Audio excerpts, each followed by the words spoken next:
ગાણિતીય તર્કની અંદર આગળ વધીએ છે પછીના પ્રશ્નની અંદર જોઈએ તો આપણને વિધાન આપેલું છે કે જો તમારો જન્મ ભારતમાં થયો હોય તો તમે ભારતના નાગરિક છો. પી ઇમ્પ્લાઇઝ ક્યુ સ્વરૂપ આપેલું છે. લખવાનું છે આપણે સમાનાર્થી પ્રેરણ. તો સમાનાર્થી પ્રેરણ આપણે લખવા બેસીએ તો સમાનાર્થી પ્રેરણ આપણને ખબર છે એ થશે નિષેધ ક્યુ ઇમ્પ્લાઇઝ નિષેધ પી. તમે ભારતના નાગરિક છો એનું નિષેધ લખીએ તો તમે ભારતના નાગરિક નથી. તો આનો નિષેધ લખીએ તો તમારો જન્મ ભારતમાં થયો નથી. તો ઓપ્શન એ જે છે એ સાચો થશે. એકદમ સહેલા મૌખિક ગણતરીથી પતી જાય. એનાથી આગળ વધીએ. પી ઇમ્પ્લાઇઝ ક્યુ અથવા આર અસત્ય છે. હવે આપણે જરા યાદ કરીએ. પી ઇમ્પ્લાઇઝ ક્યુ સ્વરૂપ જે છે એ એક જ સંજોગોની અંદર અસત્ય હશે. પહેલું વિધાન સાચું અને બીજું વિધાન ખોટું હોય ત્યારે. બરાબર છે. પી ઇમ્પ્લાઇઝ ક્યુ નું સત્યાકતા મૂલ્ય કોષ્ટક યાદ કરીએ કે આમ તો મૌખિક ગણતરીથી જ થઈ જાય એમ છે.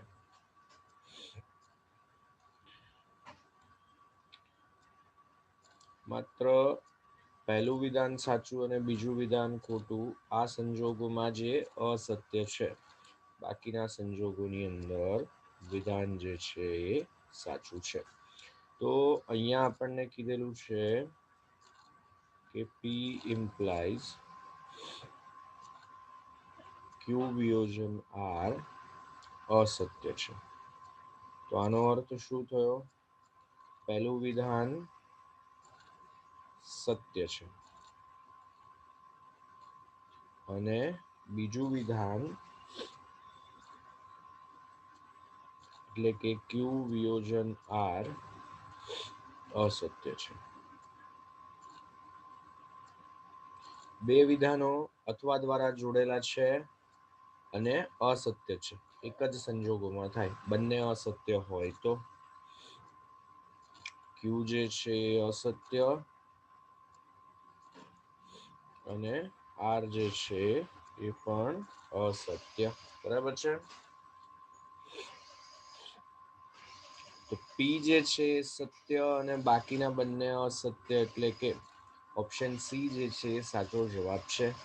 અહીંયાથી કિંમતો સીધી આમાં મૂકી અને સાદુરૂપ આપવું હોય તો પણ આપી શકાય. બરાબર છે. ચાલો એનાથી આગળ વધીએ કે આ જે વિધાન આપેલું છે એનું નિષેધ આમાંથી કોના જેવું છે? તો અહીંયા આપણને આપેલું છે નિષેધ એસ વચ્ચે અથવા પછી નિષેધ આર અને એસ. આનું પાછું મારે લખવાનું છે નિષેધ. તો અત્યારે જોઈએ તો પી અથવા ક્યુ જેવું સ્વરૂપ. પહેલાનું નિષેધ, આનું નિષેધ ફરીથી લઈએ એટલે એસ વચ્ચે થઈ જશે અને બીજાનું નિષેધ. મોર્ગનના નિયમની જેમ જ એસ એઝ ઇટ ઇઝ. અહીંયા ફરી પાછો નિયમ વાપરીએ. પહેલાનું નિષેધ વચ્ચે થઈ જશે અથવા બીજાનું નિષેધ. તો આ શેના જેવું થઈ ગયું? એ છેદ બી યોગ સી જેવું. તો આને લખીએ તો શું લખી શકાય? એસ અને આર ને અને દ્વારા જોડીએ છીએ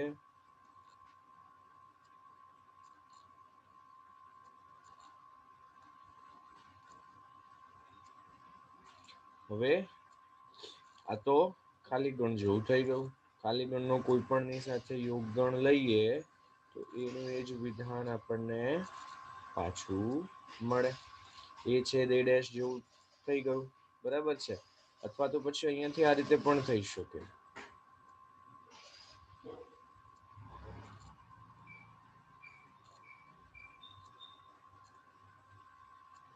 અહીંયા છે આર, અહીંયા છે એસ. ચાલો આર તો લેવાનો જ છે આખે આખો પ્રદેશ.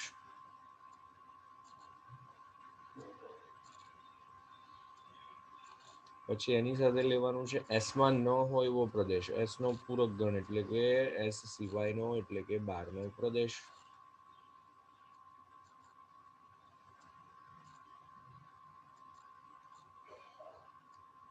આ મને શું મળ્યું?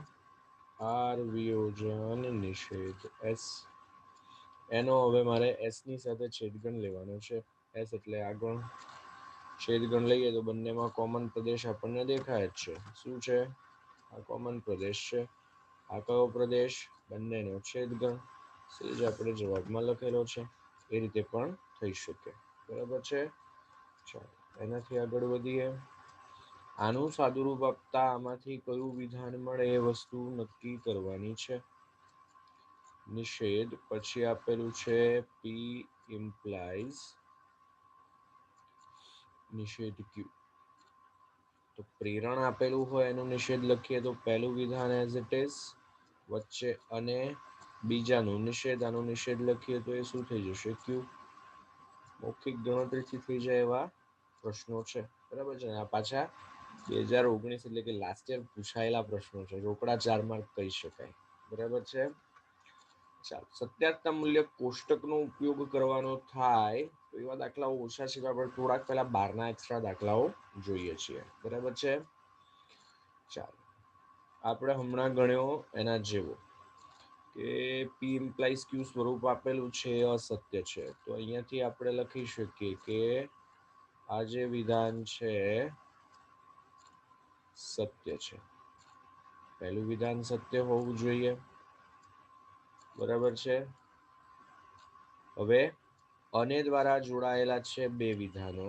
બરાબર છે. અને સત્ય છે. અને દ્વારા જોડાયેલું વિધાન સત્ય તો અને તો જ હોય કે બંને સત્ય હોય. તો અહીંયાથી આપણે કહી શકીએ કે પી જે છે સત્ય છે. નિષેધાર જે છે એ પણ સત્ય છે. નિષેધાર સત્ય છે એનો અર્થ શું થયો? કે આર અસત્ય છે.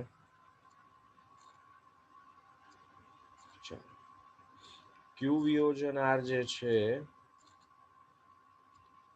આ હોવું જોઈએ અસત્ય. અસત્ય છે એનો અર્થ થયો કે અથવા દ્વારા જોડાયેલા છે એટલે ક્યુ પણ અસત્ય, આર પણ અસત્ય. પી જે છે આપણને મળેલા છે સત્ય. તો પી ક્યુ આર ના સત્યાર્થતા મૂલ્ય અનુક્રમે આ પ્રમાણે હોવા જોઈએ. પૂછેલું છે પી નું સત્યાર્થતા મૂલ્ય કે સાચું હોવું જોઈએ. બરાબર છે. ચાલો હવે બે વિધાનો આપેલા છે. પહેલા વિધાનમાં એવું કીધેલું છે કે આ બંને એક સરખા થાય. બીજામાં કીધેલું છે કે આનું સાદુરૂપ આપીએ છીએ તો એ હંમેશા સાચું જ મળે છે. એનું સત્યાર્થતા મૂલ્ય હંમેશા ટ્રુ જ થાય છે. તો ચેક કરવાનું છે કે આ બંનેમાંથી કયું વિધાન સાચું અને કયું વિધાન ખોટું. તો સત્યાર્થતા મૂલ્ય કોષ્ટકની મદદથી આપણે આગળ વધીએ છીએ. ચાલો બે વિધાનો આપેલા છે એટલે 4 શક્યતાઓ.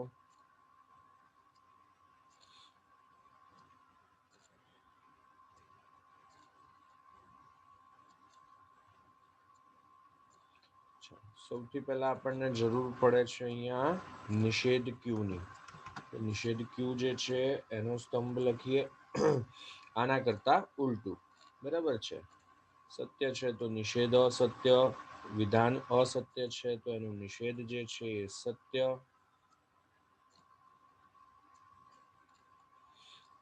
હવે આપણે લખીએ છીએ પી ડબલ ઇમ્પ્લાઇઝ નિષેધ ક્યુ. દ્વિપ્રેરણ માટે સત્યાર્થતા મૂલ્ય કોષ્ટક કઈ રીતે લખીએ છીએ? બંનેના સત્યાર્થતા મૂલ્ય સરખા તો સાચું, નહીં તો અસત્ય. ટી અને એફ જુદા જુદા છે એટલે વિધાન અસત્ય. બંને સરખા છે એટલે સત્ય. સરખા છે એટલે સત્ય, જુદા જુદા છે તો અસત્ય. હવે એનું વળી પાછું મારે નિષેધ લખવાનું છે.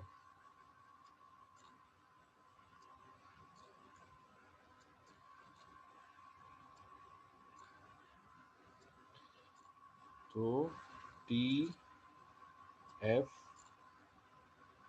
F T.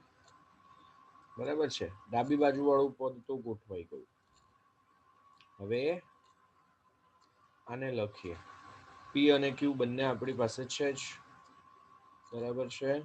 તો હવે આપણને જરૂર છે પી ડબલ ઇમ્પ્લાઇઝ ક્યુ ની. પી અને ક્યુ બંને સ્તંભ માટે લખીએ તો સત્યાર્થ મૂલ્ય સરખા છે તો ટ્રુ, જુદા જુદા છે તો અસત્ય, જુદા જુદા છે તો અસત્ય, સરખા સત્યાર્થતા મૂલ્ય છે તો સત્ય.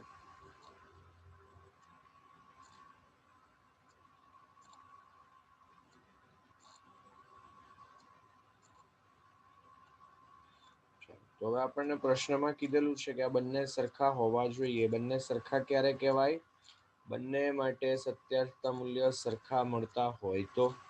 અત્યારે જો આપણે બંને સ્તંભને ધ્યાનથી જોઈએ, છેલ્લા બે સ્તંભ, તો દરેકે દરેક ઘટક આપણને સરખો મળે છે, બરાબર છે.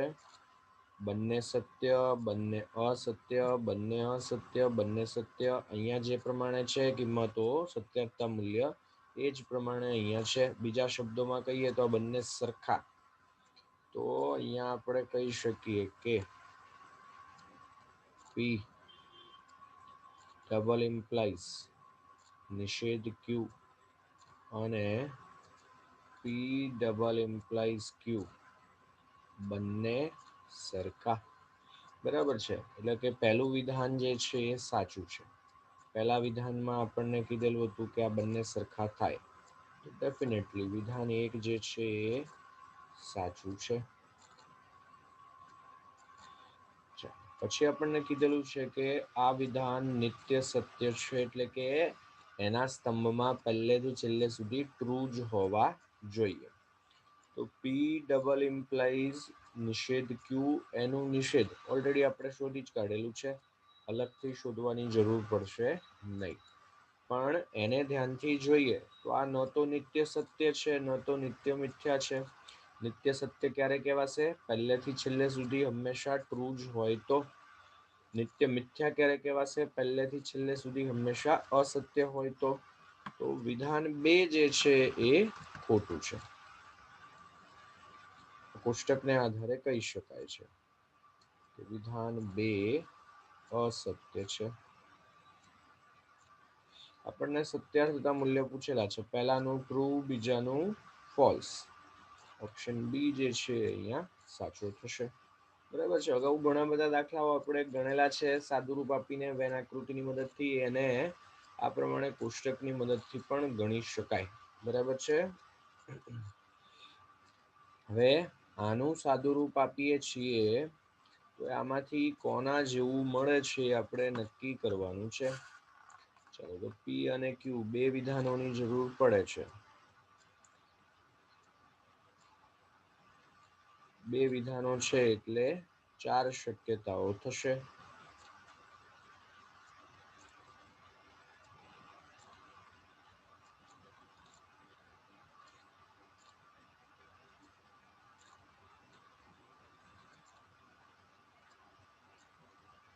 ચાલો, સૌથી પહેલી જરૂર જે છે આપણને ક્યુ ઇમ્પ્લાઇઝ પી ની.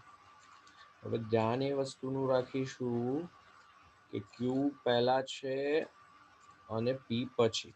ટી અને ટી બંને સત્ય છે. પહેલું વિધાન ખોટું, બીજું વિધાન સાચું. પહેલું વિધાન સાચું અને બીજું વિધાન ખોટું. આ જ સંજોગોની અંદર પ્રેરણ જે છે અસત્ય થાય. હવે એનું પ્રેરણ આપણે લેવાનું છે પી ની સાથે. પી ઇમ્પ્લાઇઝ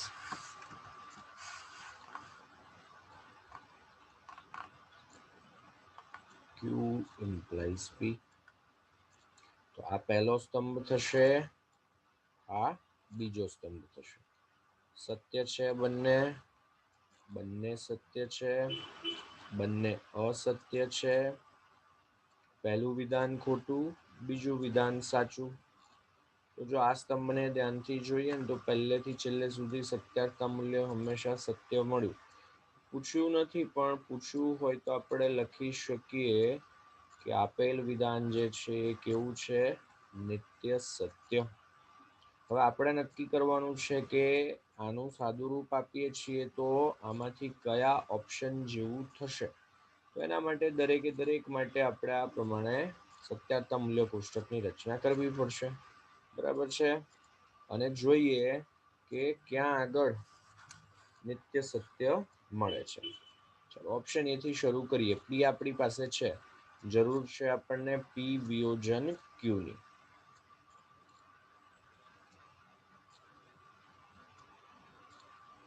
પી અને ક્યુ જે છે એને અથવા દ્વારા જોડીએ છીએ તો માત્ર આ એક સંજોગોની અંદર એ અસત્ય થશે, બાકી તમામ સંજોગોની અંદર સત્ય થશે.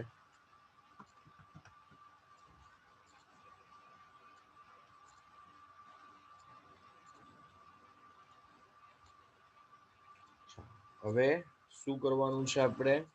ઓપ્શન એ માટે પી ઇમ્પ્લાઇઝ પી વિયોજન ક્યુ, એટલે કે આ પહેલો સ્તંભ થશે, આ બીજો સ્તંભ થશે. આ બંનેને પ્રેરણ દ્વારા જોડવાના છે.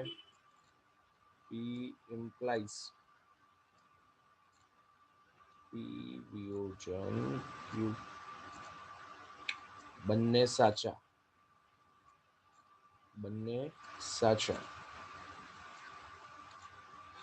પહેલું ખોટું, બીજું સાચું. પહેલું ખોટું હશે ત્યારે તો કંઈ જોવાની જરૂર પણ નહીં પડે. બીજું વિધાન જોયા વગર જ આપણે કહી શકીશું કે સાચું છે. જો હવે ધ્યાનથી જોઈએ તો અહીંયા જે પ્રમાણે કોષ્ટક બન્યું એ જ પ્રમાણેના કોષ્ટકની રચના અહીંયા થઈ. તો બંને સરખા, તો ઓપ્શન એ આપણા માટે સાચો જવાબ થાય. બરાબર છે.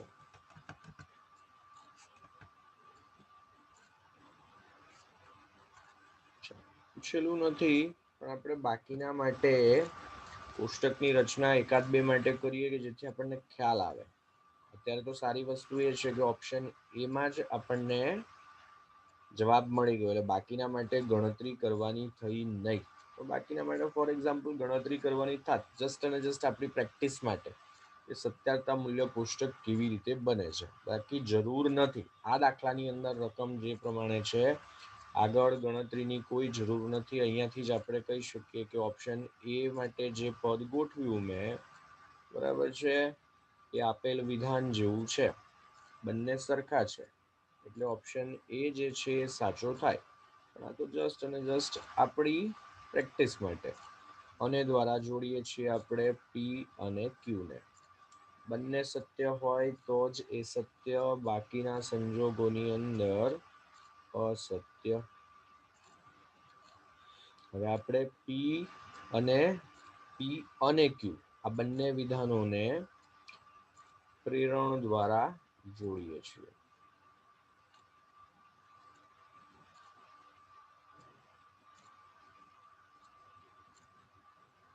P implies P અને Q.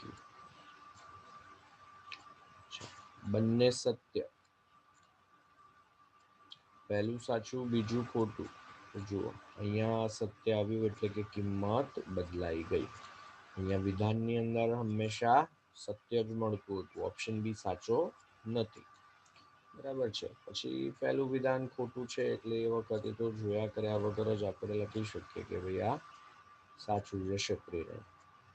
ઓપ્શન બી માટે સ્તંભ જે છે એ દેખાય જ છે આપણને કે વિધાન કરતા જુદો મળ્યો. એનાથી આગળ વધીએ જો પછી આપણને જરૂર પડશે પી ડબલ ઇમ્પ્લાઇઝ ક્યુ ની.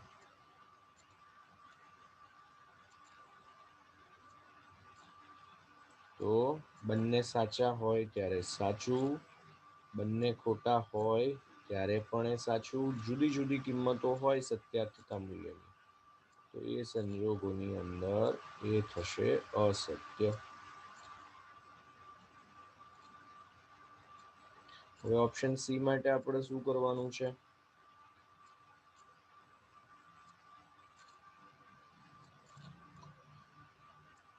પી અને આ વિધાન જે મળ્યું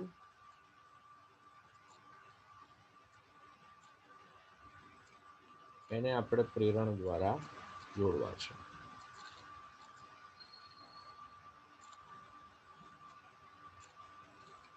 પહેલું વિધાન સાચું, બીજું વિધાન પણ સાચું. પહેલું વિધાન સાચું, બીજું વિધાન ખોટું.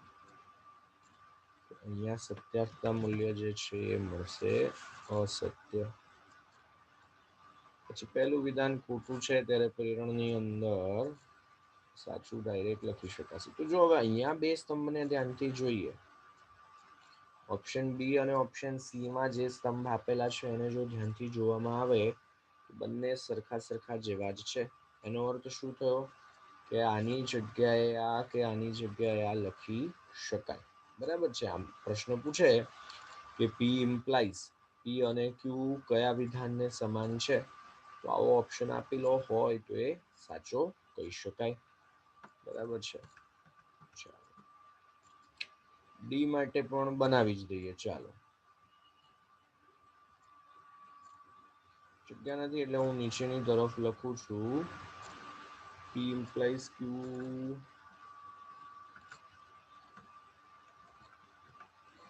નથી બનાવેલું એને કોષ્ટક લખી કઈ વાંધો નહીં. ચાલો, પી ઇમ્પ્લાઇઝ ક્યુ માટે આપણે જો કોષ્ટક બનાવવા બેસીએ, બરાબર છે, તો પહેલું સાચું, બીજું સાચું, પહેલું સાચું, બીજું ખોટું. આ સંજોગોમાં એ અસત્ય થાય. બાકીના સંજોગોમાં પ્રેરણ જે છે સાચું જ થશે.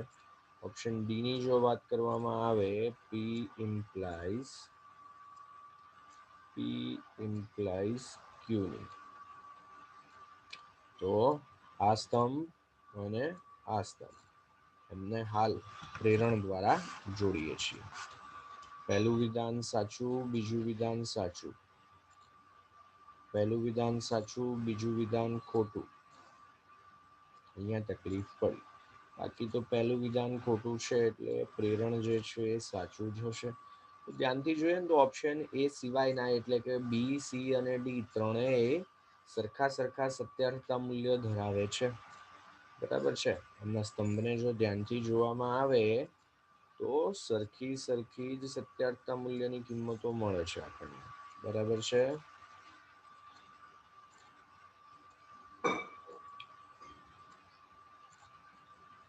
ફરી એક વખત અહીંયાથી આગળ ગણતરી કરી છે એની કોઈ જરૂર નથી. આ તો આ બધાના કોષ્ટકો કેવી રીતે બને છે ખ્યાલ આવે એટલા માટે જ. બરાબર છે. બાકી ગણતરીની અંદર કોઈ જરૂર નથી. આનું સાદુરૂપ આપતા આમાંથી કયો વિકલ્પ સાચો થાય છે એ નક્કી કરવાનું છે. પી અને ક્યુ બે વિધાનો આપેલા છે. બે વિધાનો છે એટલે શક્યતા થશે 4.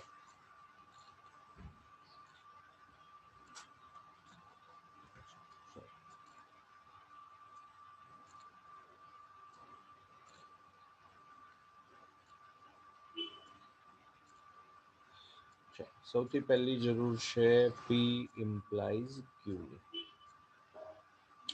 તો બંને પહેલું સાચું અને બીજું ખોટું એ સંજોગોમાં અસત્ય, બાકીના સંજોગોમાં સત્ય. એનું હવે આપણે લખીએ છીએ નિષેધ. એનું નિષેધ લખીએ તો સત્ય અહીંયા આવશે, બાકીના સંજોગોની અંદર એ થઈ જશે અસત્ય. ચાલો, આ પદ ગોઠવી કાઢ્યું આપણે. હવે જરૂર છે નિષેધ પી વિયોજન નિષેધ ક્યુ ની. ચાલો, તો નિષેધ પી લખીએ તો પહેલા સ્તંભનું નિષેધ લખીએ તો સત્યાર્થતા મૂલ્ય બદલાઈ જશે, ઉલટાઈ જશે. નિષેધ ક્યુ માટે લખવા બેસીએ તો એફ ટી એફ ટી. ચાલો, હવે એ બંનેને અથવા દ્વારા જોડવાના છે. અથવા દ્વારા જોડીએ છીએ એટલે બંને ખોટા છે એ સંજોગોમાં અસત્ય, બાકીના સંજોગોની અંદર એ થશે સત્ય. હવે દ્વિપ્રેરણથી જોડીએ છીએ આપણે. કયા બે સ્તંભ? આ પહેલો સ્તંભ, આ બીજો સ્તંભ. હું એની જગ્યાએ શોર્ટમાં વિધાન એટલું જ લખી દઉં છું. આપેલ વિધાન આખું નથી લખતો. બરાબર છે. ચાલો એમને આપણે જોડવાના છે દ્વિપ્રેરણ દ્વારા. બંનેના સત્યાર્થતા મૂલ્ય સરખા તો સાચું. સત્યાર્થતા મૂલ્ય સરખા તો સાચું. સત્યાર્થતા મૂલ્ય જુદા જુદા એટલે અહીંયા દ્વિપ્રેરણ જે છે એ થશે અસત્ય. તો આ ન તો નિત્ય સત્ય છે ન તો નિત્ય મિથ્યા છે. હંમેશા સાચું છે ના, હંમેશા ખોટું છે ના, નિત્ય સત્ય પણ નથી અને નિત્ય મિથ્યા પણ નથી. બરાબર છે. સ્તંભમાં પહેલેથી છેલ્લે સુધી દરેક જગ્યાએ ટ્રુ મળતું હોત તો આપણે કહી શકત કે નિત્ય સત્ય છે. બરાબર છે. આપેલું વિધાન જે છે એ સાચું છે કે નિત્ય સત્ય છે કે નિત્ય મિથ્યા એ વસ્તુ નક્કી કરવી છે. હવે અહીંયા ધ્યાન આપીશું કે પી, ક્યુ અને આર 3 વિધાનો આવ્યા એટલે 2 નો ઘન એટલે કે 8 શક્યતાઓ લેવી પડે. 8 ના અડધા કરીએ તો 4. તો 4 વખત આપણે ટી લખી દઈએ અને 4 વખત એફ લખી દઈએ.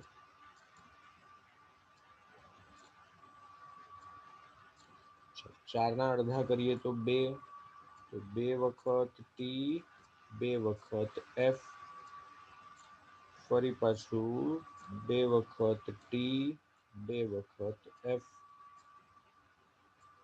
એના પણ અડધા કરીએ જો તો 1 વખત એટલે T F, T F, T F,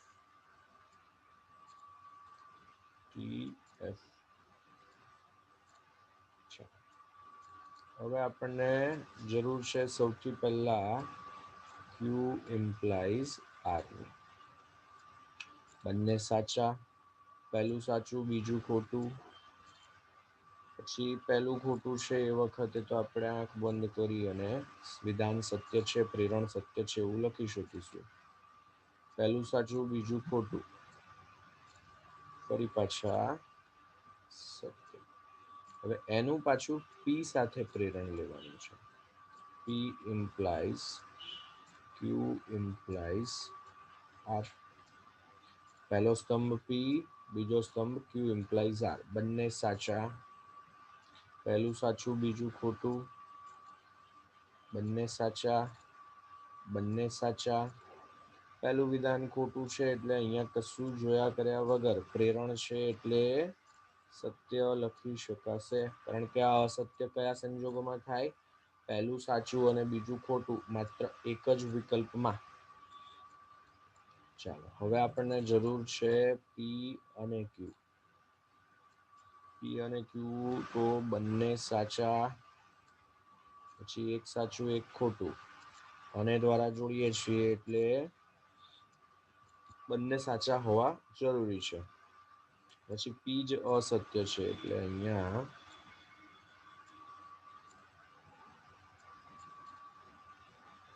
ચાલો હવે એને આપણે જોડવાના છે પ્રેરણ દ્વારા આર ની સાથે. પી અને ક્યુ પહેલો સ્તંભ, આર જે છે બીજો સ્તંભ. ટી ટી, ટી એફ આ સંજોગોમાં અસત્ય. પછી પહેલું વિધાન અસત્ય છે એટલે આ બાજુ જોયા વગર જ હું લખી શકું કે આ જે વિધાન છે પ્રેરણ જે છે એ સાચું હશે.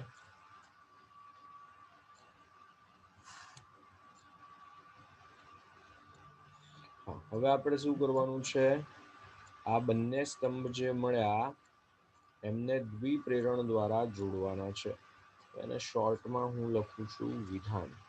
દ્વિપ્રેરણ દ્વારા જોડીએ છીએ એટલે સરખા સત્યાર્થતા મૂલ્ય એટલે કે બંને સાચા અથવા તો બંને ખોટા હોય તો સાચું અન્યથા ખોટું. તો બંને સાચા, બંને ખોટા, બંને સાચા જ છે છેક સુધી. બધી જગ્યાએ સ્તંભ સરખા જ છે. બરાબર છે. અહીંયા જે પ્રકારનો સ્તંભ છે એ જ પ્રકારનો સ્તંભ અહીંયા છે. આને બીજી રીતે પૂછવું હોય તો એ રીતે પણ પૂછી શકાય કે આ કોને સમાન છે? તો આ વિધાનને સમાન છે. બરાબર છે. બંને સ્તંભ સરખા એટલે અહીંયા પહેલેથી છેલ્લે સુધી સત્યાર્થના મૂલ્ય જે છે એ થશે ટ્રુ. પહેલેથી છેલ્લે સુધી પી ક્યુ આર ની ગમે તે કિંમત લઈએ છીએ તમામ સંજોગોમાં એ ટ્રુ મળે છે, એટલે આપણે કહી શકીએ કે વિધાન જે છે એ કેવું નિત્ય સત્ય દેખાય છે, નિત્ય સત્ય જ મળે છે, હંમેશા સાચું જ મળે છે. બરાબર છે. ચાલો, તો આજનું લેક્ચર જે છે આપણે અહીંયા સુધી રાખીએ છીએ. સત્યાર્થતા મૂલ્ય કોષ્ટક જે છે એની જરા ખાસ વિશેષ પ્રેક્ટિસ કરજો. બરાબર છે.